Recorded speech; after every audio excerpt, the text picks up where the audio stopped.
Tumutubo ang isa sa pangunahing kabuhayan ng mga tiga-barangay Dagat Kidavao sa Valencia City sa Bukidnon. Sa ere, matatanaw ang ekta-ektaryang plantasyon ng tubo. Ang mga puno, lagpas tao. Masikip yung daan. Yung iba talaga, wala talagang daan. Parang maze. Mahadlok na nun mo agi kay awaaw bitaw kaayo, tagas ang tubo, may kabalo og naabaray nag-atang diha. Kaya kung sakaling makapasok ka rito, para ka na rin nawala sa kawalan. Napakadelikado. Kung sakaling may mangyari sa'yo rito, walang agad na makakarinig o makakasaklolo. Kaya dito, kayang-kaya ring magtago nino man. Delikado gyud kay pwede man mataguan sa mga kriminal. Katunayan, nito lang January 6, lingid sa kaalaman ng mga nasa paligid nito, meron na pala ritong nangyaring krimen. Ang biktima, pinugutan ng ulo. Siya ang grade 9 student na si Jennifer, 2 araw nang nawawala. Hindi matamis ang tubo sa bahaging ito ng taniman sa Bukidnon. Napatakan kasi ng dugo. January 6, Martes, ordinaryong araw lang na pumasok si Jennifer sa eskwelahan. Pero nagtaka ang kanyang kapatid na si Donna na mag-aalas 5 na ng hapon, hindi pa rin ito nakakauwi. Dili siya laagan o gusto siya maglakaw, mananghid po siya sa kuang. First time na din, ginatawagan ako siya kay gatutot lang yung cellphone ba. Dahil dito, tumawag na si Donna sa kanilang inang si Dina na nagtatrabaho sa kabilang bayan. Hindi muna ako nagpanik, baka ano yung si Jennifer, sumasama lang sa classmate. Hanggang alas 7, alas 8, ana, yung lang ginagawa ko, sir, ring lang nga ring sa cellphone. Kaban ako, sir. Hindi naman ugalit ni Jennifer nga hindi magsagot kung magtawagan ko po siya. Lumipas ang magdamag, si Jennifer hindi pa rin nagpaparamdam. Hindi ako nakatulog, sir, kahit ano, alauna na, saka alas 2, 5 a.m. Tawag na naman ngayong ate nga hindi nakauwi. Sabi ko, hindi na itong maganta. Si Dina, umuwi na ng Valencia. Nagsakay na ako ng bus, kuling ko sa cellphone niya. Tapos nag-ring 4 or 5 beses. Tapos may mag-cancel, sir. Hindi na to Jennifer ang naghawak sa cellphone. Ayon sa guro ni Jennifer na si Ma'am Leslie, maaga naman daw nakauwi si Jennifer. 4 p.m. lumabas na sila kasama ang kanilang mga kaibigan. Yun na rin po ang huling bises na nakita ko siya. Nagbaklay siya gikan sa eskwelahan nga ri. Hapit sa diri sa amo Napansya ra yung isa yun. Mga alas 4:35 guro to. Dayon pag humanig palit, nagbaklay na siya ngadto siya ra yung isa. Nabala kami. Ano wa siya kauli?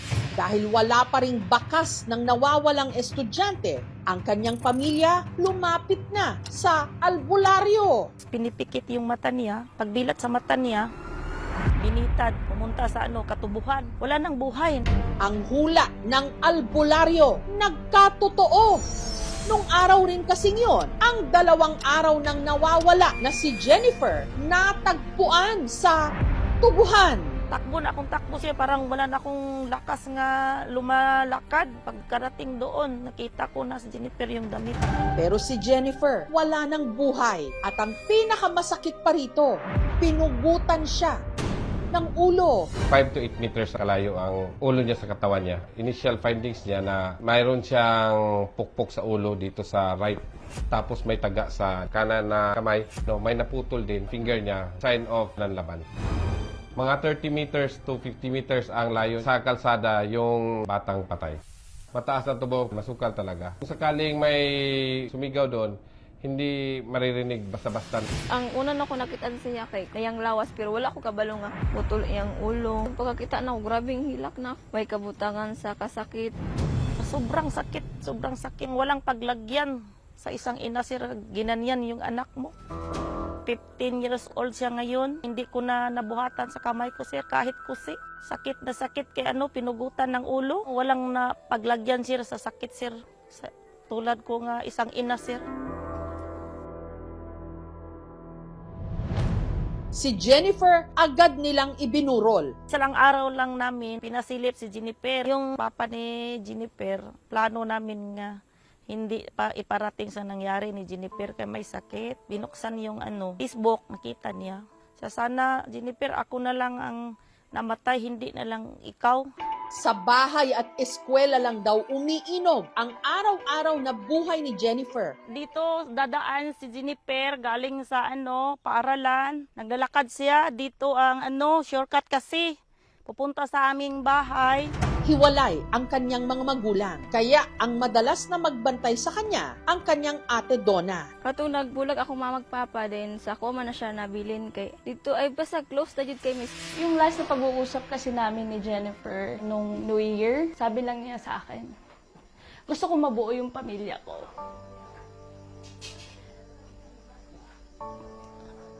Sabi niya, gusto kong makita na kasama yung mama ko at papa ko, tsaka mga kapatid ko, which is yung parang lang niya, immediate family lang niya na buo sila. Kasi namimiss niya na daw yun.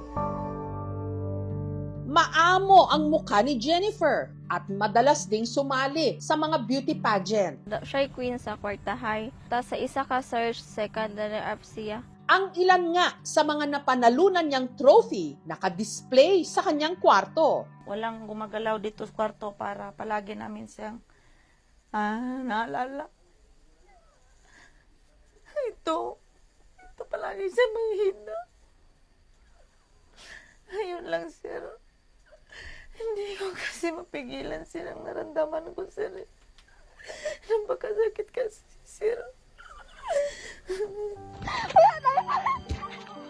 Wala ko'y makita kung sa'yo hinundan kay og sa kuan kay butan man kay to siya. Then og kuan, wala man to siya kaaway.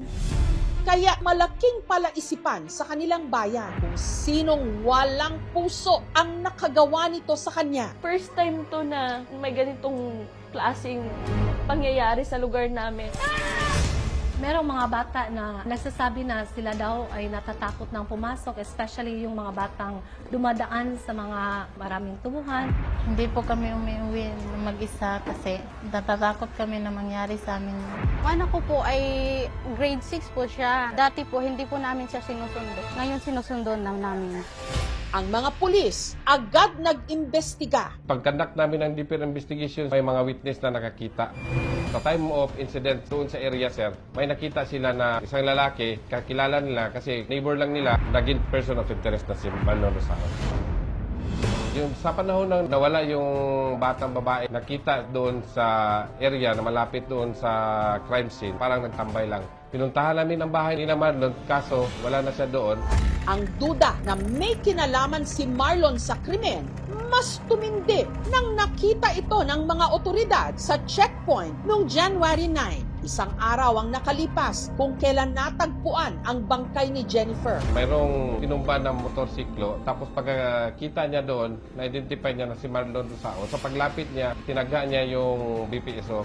Buti na lang nakailag ang BPSO. Takbo na siya yung suspect natin, tapos naiwan ang kanyang live-in partner doon sa motorsiklo na iniwanan niya. Akala mo, tantanan ka namin kahit saan ka tumatago. Hanapin kita. Tandaan mo yun, baboy ka. Kinabukasan, si Marlon Rosao nahuli at dahil wala pang formal na hatol ang korte tungkol sa kaso, kailangang itago ang mukha ng suspect alinsunod sa batas. Tumuko ang suspect sa mga tribal leaders natin doon, ng mga bagani doon sa bundok.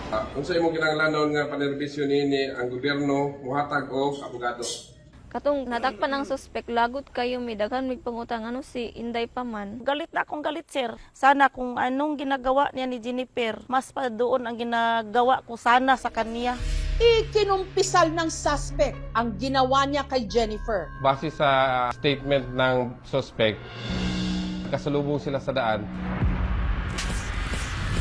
tinatak niya papunta paloob ng tubuhan yung biktima. Doon na niya ginalaw, tapos pinatay. Hindi na siya nagbigay ng statement at pa niya pinugutan ng ulo yung biktima. Base sa investigasyon namin, yung suspect natin, parati yung nandun lang sa labas, tapos nag-aabang ng mga estudyante.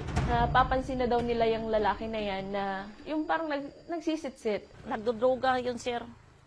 Hindi normal yung pangisip niya.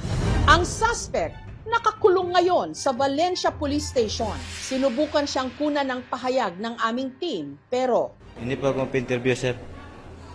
Ayaw niyo mag-interview. Ayaw po, Until sir. this time na pag-interview natin, wala pa kaming makikita na talagang motive niya. Tapos hindi siya cooperative at walang remorse sa kanyang ginawa na pag-amin na krimen. Naakyat natin na kaso sa kanya yung direct assault sa nanaga niya ng mga BPSO.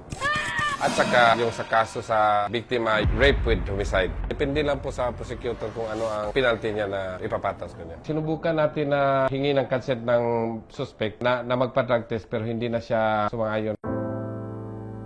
Takot yun sa sugat eh. Pag nasusugat yun kahit konti, sabi yun, sakit.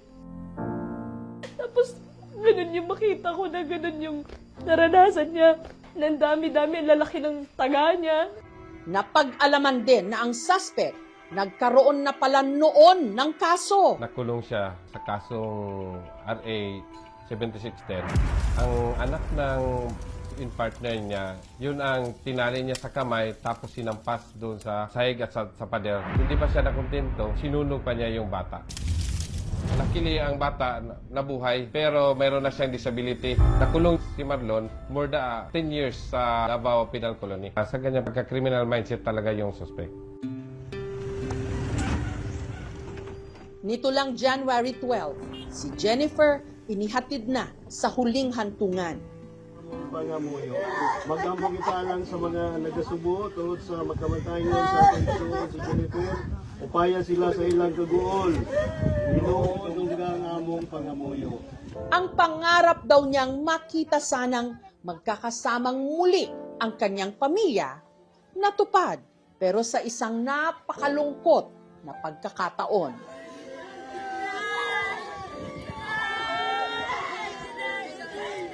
Nabuo nga, pero wala na siya sa burol niya.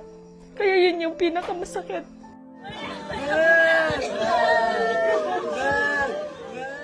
Sakit na sakit si Roy. Pray ko, sir, nga kung saan siya ngayon, sir, sana hindi siya malungkot. Isasabi ko yung Jennifer kung saan ka ngayon. Basta magtulungan kami nga makakamit ka ng hustisya. Uli ko nakausap si Jennifer yung Monday, 4 p.m. Sabi na tawag siya sa akin. Sabi niya, sir, hindi ko makalimutan. Sabi niya, Mama, I love you. I love you, Mama, I love you. Yun ang huli namin pag-usap, sir. Yung sir, Monday, yun na lang, sir.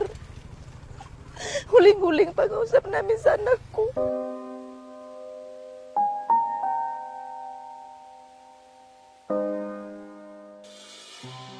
Pangarap daw ni Jennifer na maging flight attendant sakay ng eroplano, matatanaw niya ang mga tubuhan sa kanilang bayan.